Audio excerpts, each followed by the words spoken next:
As an elder law attorney, what are the biggest mistakes that you see people making when it comes to estate planning? Don't let the perfect be the enemy of the good. Don't put it off indefinitely. This is our last act as a parent, right? How we leave assets to the next generation. And the words last will and testament comes from the Greek, and it means my last words and my last wishes. And we want to be a little bit more creative than saying, Mary, Susie, and Johnny, you split it equally. Good luck, Mom, right? We want to be a little bit more nuanced and think about not who should get the assets, but how they should get it. And I want people to know they do not need to pay an attorney for all of this stuff. Once you take some action and inform yourselves, you're going to feel a little bit more power. And when we get rid of some of these things on our mental to-do list, we're a little bit freed up, and I think we feel happier.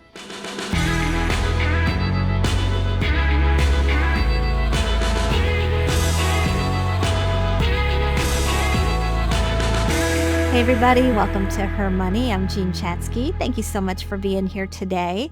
We're going to dive into a topic that too often gets put off until it's just too late.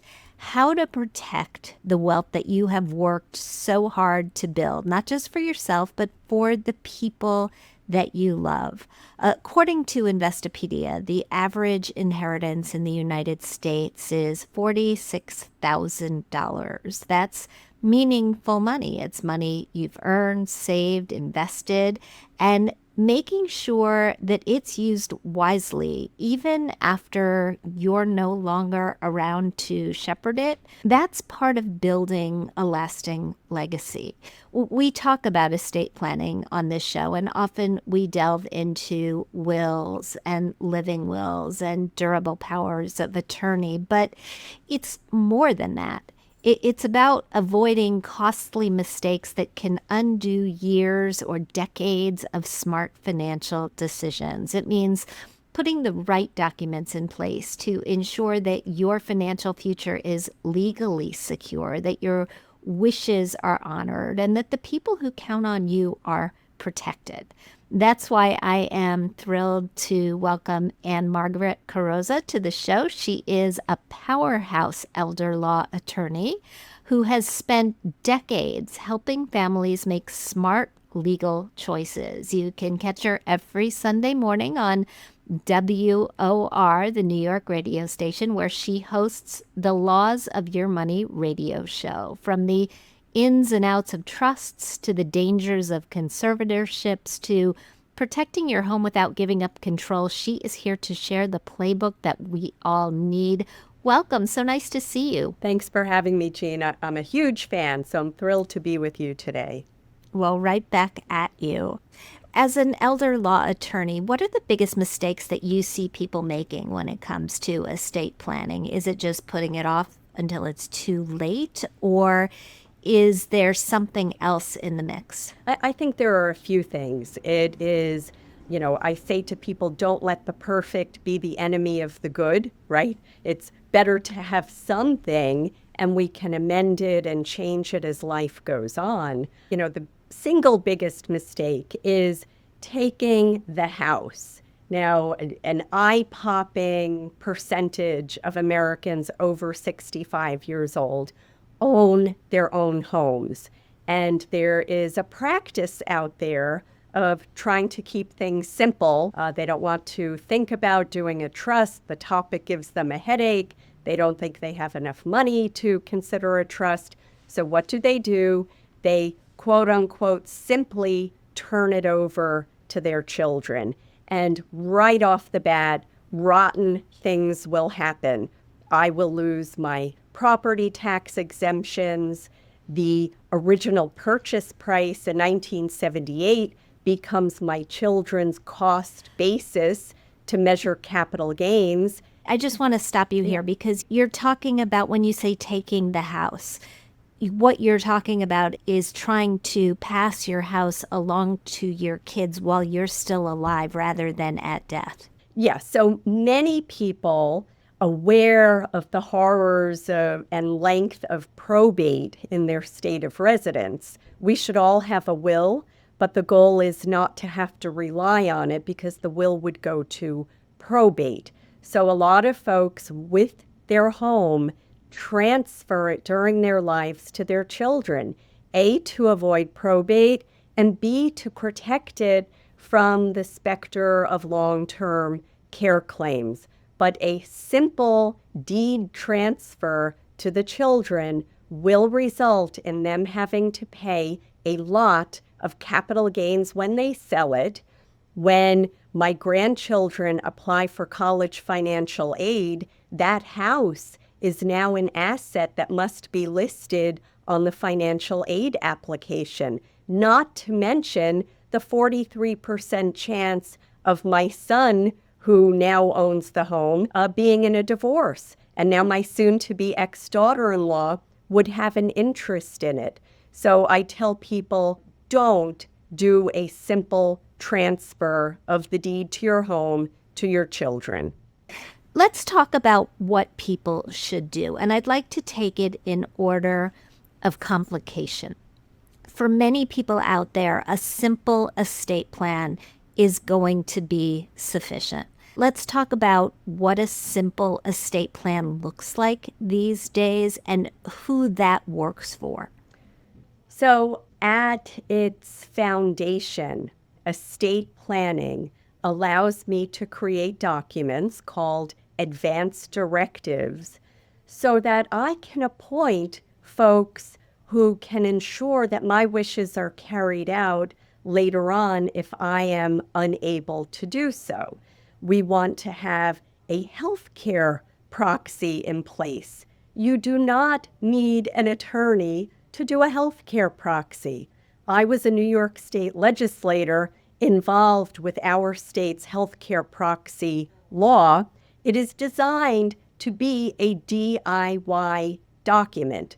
So I have them on my website. You can download it, make it your own, appoint another person who the hospital can call to make decisions if I am unable to speak up for myself. We also want to consider a financial power of attorney so that if I am temporarily or permanently incapacitated, I can select the person who can make financial decisions for me. And it's very interesting. We all watched the Britney Spears conservatorship a couple of years ago. And in the initial conservatorship hearing, the first question the judge asked is, did Miss Spears create advance directives? And she did not, even though she was in her mid-20s at the time and should have. This set the stage for a judge to appoint someone to make these decisions. And it may or may not be the person you would want to make these decisions. So we want to have the advance directives in place, and we want to have a will which lays out not only who gets what I have, but how they get it. If I have 3 children, there's a 100% chance that they have different money management capabilities. So if I know in my heart that my 48-year-old son has not saved $5 toward his retirement, should I leave him his share of the estate outright? Probably not. I may want to consider customizing how he receives his interest, maybe 5% a year over 20 years. So we want to customize how they get it. And we also want to avoid probate. For the approximate 80% of U.S. homeowners, they need to do a trust to avoid a lengthy probate, which in New York can be about 8 months. Okay, I'm going to push back on that. I've talked to a lot of estate planning attorneys over my career throughout the country, and I get a mixed bag of answers on this. And often I've been told probate's not such a big deal. It's a big deal in some states. It's not a big deal in every state. It's a big deal if you own property in multiple states, because then it's a couple of different probates.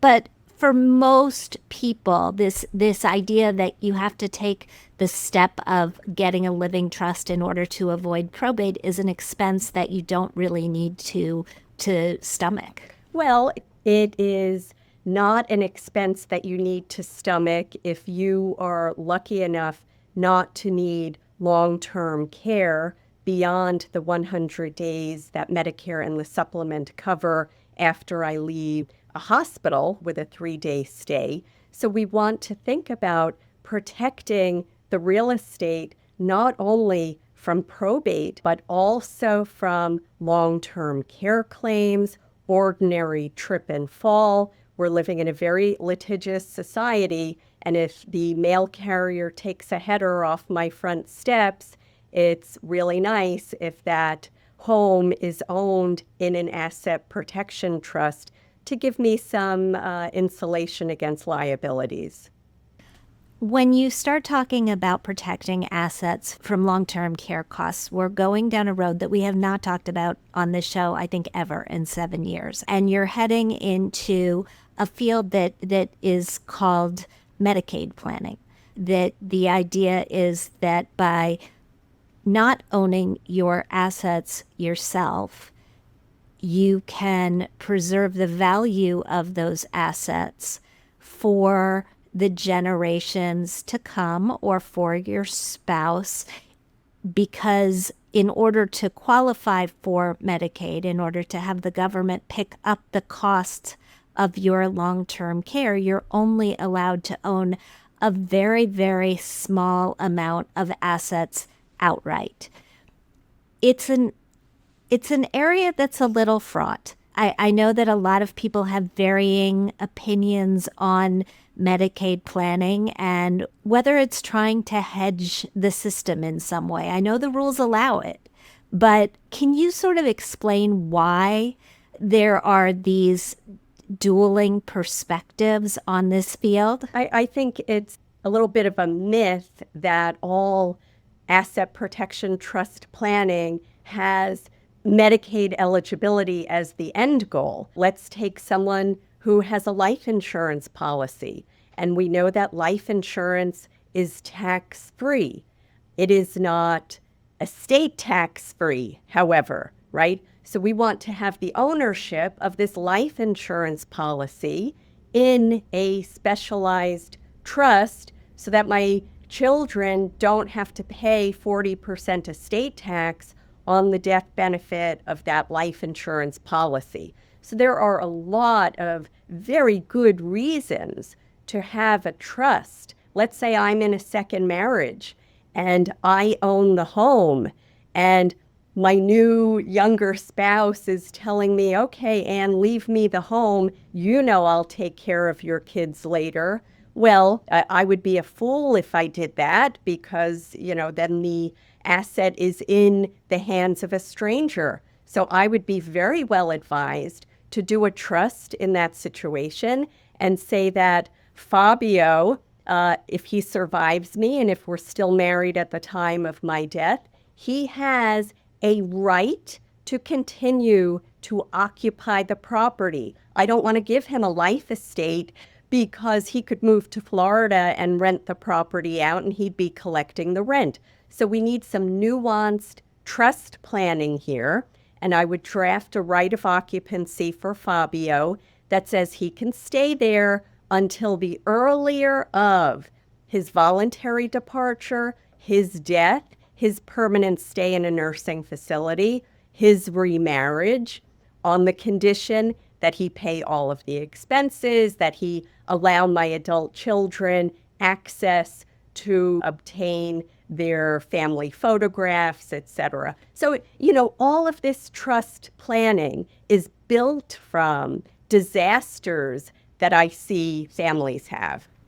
And I, by the way, am in a second marriage and have a life insurance policy that I put in trust for exactly those reasons. My husband and I have trust for exactly the reasons that you described. I hope if I were to die that he would not marry Fabio, but you never know.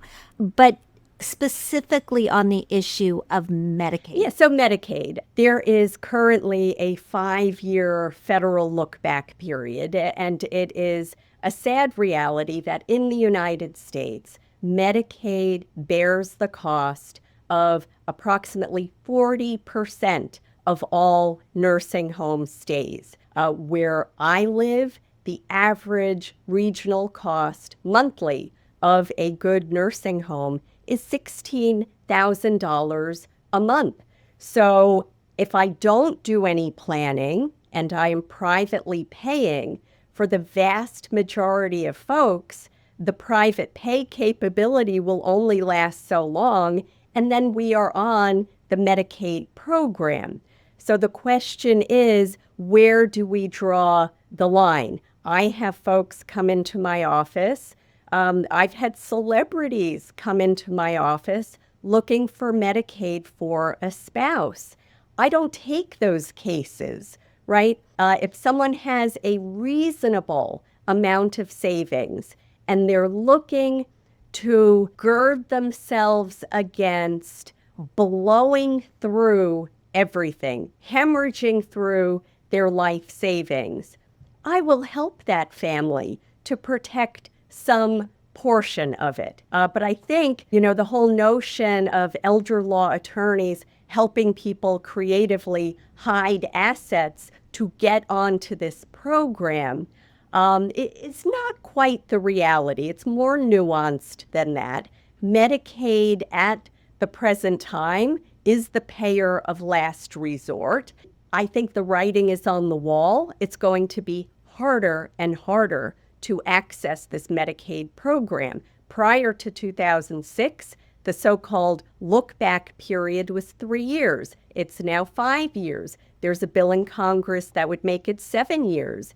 And as part of the Big Beautiful Tax Act that is now law, Medicaid work requirements that will apply to folks 19 through 64 years of age, that cannot help but impact senior citizens because the work requirement verification process has been pushed onto the states. So New York State, where I practice, has to quickly scramble and find untold millions of dollars in the New York State budget to enable the work requirement verification to be carried out. That cannot help but pull dollars from senior long-term care. So I tell everyone, baby boomers amongst us, do not rely on Medicaid. You need long-term care insurance.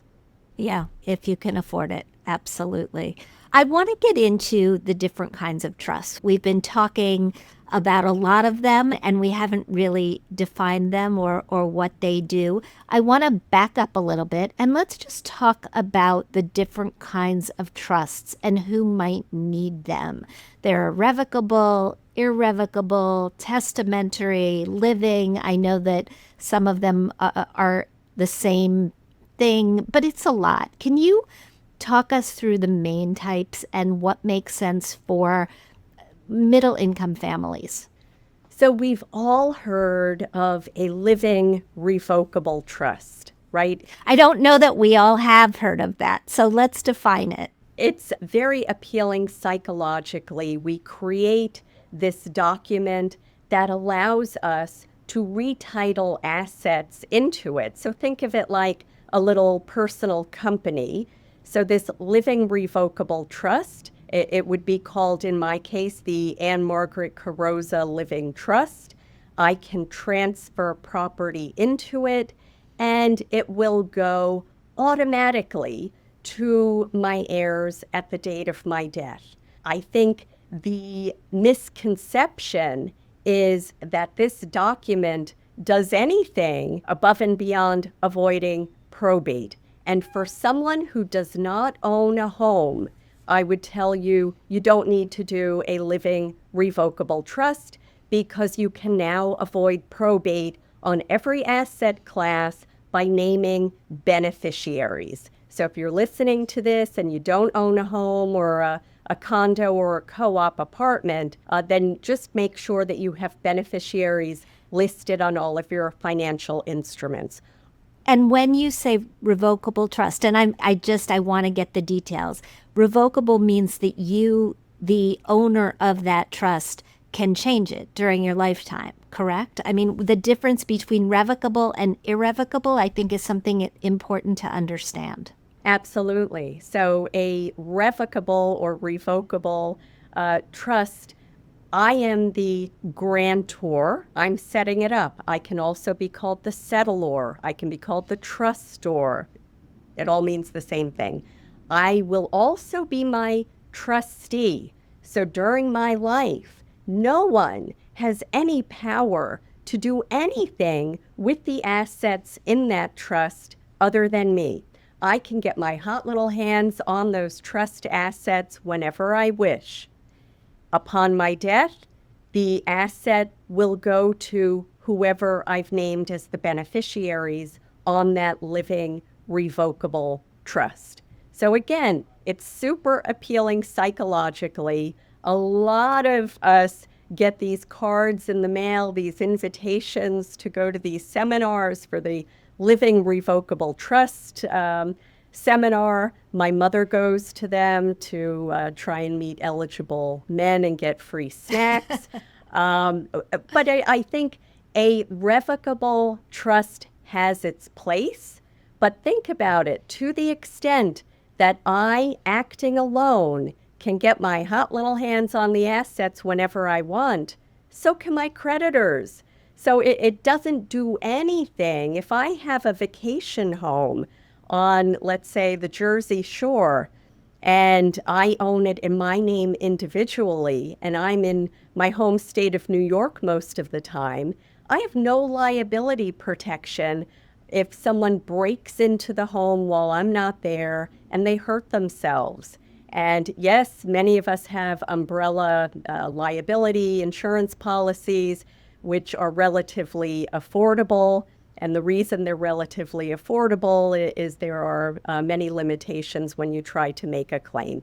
All things being equal, if we have liability concerns, whether that is estate taxes, long-term care, general trip and fall liability, we want to think about having a little bit of a stronger trust. Now, it does not have to be ever a totally irrevocable trust. A totally irrevocable trust is as rotten as it sounds. I would appoint Eugene to be my trustee, and I will have retained zero power to veto your decision-making. I have no power to change my originally named beneficiaries. So it's an absolute disaster, and I don't know why anyone would ever do a totally irrevocable trust. So between those two polar extremes, revocable and irrevocable, there are dozens of different types of trusts. If one of my beneficiaries has a developmental disability, a psychiatric diagnosis, a substance abuse issue, if my son is on his fifth marriage, whatever the specific craziness that we happen to have within our families, we want to kind of create boundaries so they're not at each other's throats later on upon my death. And what is that middle ground trust called? Is there a general category that we could refer to when we go see our estate planning attorneys? So I would describe any trust in between revocable and totally irrevocable. I would describe it as a hybrid. That is not a term of art. What we call the trust is absolutely irrelevant. So during my misspent youth in the New York State legislature, I chaired the trust committee and was involved in crafting trust law in New York State. And there are many strands that we weave together in the drafting of this trust document until we get it just right. We have 3 children. One is a neurosurgeon, one is a social worker, one is a train wreck. How do we sort out all of these things? So anything that's in between the 2 extremes would be a hybrid. A special needs trust is in that hybrid variety, where I leave assets to a trust for the benefit of a developmentally disabled loved one. So we're not disrupting their eligibility for future program benefits, but we want them to have extras in life. So that would be a trust that I do for them. We also want to think about when we have minor beneficiaries. We don't want to name a minor in their own name as a beneficiary on a financial asset or as a direct beneficiary within a will or within a trust. Why? Well, this goes back to the 1930s. There was a child actor named Jackie Coogan who reportedly was the most famous person in the United States at one point. And when he reached 18 and was looking for what would have been millions of dollars of assets from all of his movies, he learned that his parents had squandered every cent that he earned. So every state in the United States has so-called Jackie Coogan laws, which say even if this youngster's parents are alive and on the scene, a court has the ability to involve themselves to make sure that the money that was left to this child is properly safeguarded. And the judge in New York will appoint someone called a guardian ad litem to safeguard the interests of a minor who I have left assets to directly. And as you can imagine, these gigs are not voluntary. They earn a healthy commission, and it comes out of the child's money. So if you have little loved ones in your lives, you want to set up a trust for their benefit. You don't have to put anything in that trust now, but it will have its own tax ID number, and it can be a recognized beneficiary of a financial instrument or my will or my trust, and I can specify how they should receive that asset. For my own children, I say they get their assets in 3 staggered increments: 1/3 at 25, half of what's left at 30, and the full distribution at 35. I don't want them watching Shark Tank thinking they're a financial genius and losing it all in one fell swoop. So I have my sister appointed as their trustee to make sure they have what they need, but they get 3 bites at the apple. Love that advice. It's something that we took with our own children. Last question for you. For people who are listening who feel like either they haven't done an estate plan or it's been a lot of years since they looked at their estate plan, what are the best practices for when you need one and how often you should be revising it? Well, I think I would start with the theory, don't let the perfect be the enemy of the good. Don't ignore it. Don't put it off indefinitely. This is our last act as a parent, right? How we leave assets to the next generation. And the words last will and testament comes from the Greek, and it means my last words and my last wishes. And we want to be a little bit more creative than saying, Mary, Susie, and Johnny, you split it equally, good luck, Mom, right? We want to be a little bit more nuanced and think about not who should get the assets, but how they should get it. And I want people to know they do not need to pay an attorney for all of this stuff. Yes. Should a trust be drafted by an attorney? Absolutely. I've seen a lot of DIY disasters with trusts. However, the other advanced directives, my living will, you don't need an attorney to do a living will. I have my actual living will on my website. If you want to know about all of my crazy wishes for my later years, it's there. It's in Word format. You can download it. You can make it your own. And certainly the healthcare proxy, you can do it on your own. And I think once you take some action and inform yourselves, you're going to feel a little bit more power. And when we get rid of some of these things on our mental to-do list, we're a little bit freed up, and I think we feel happier.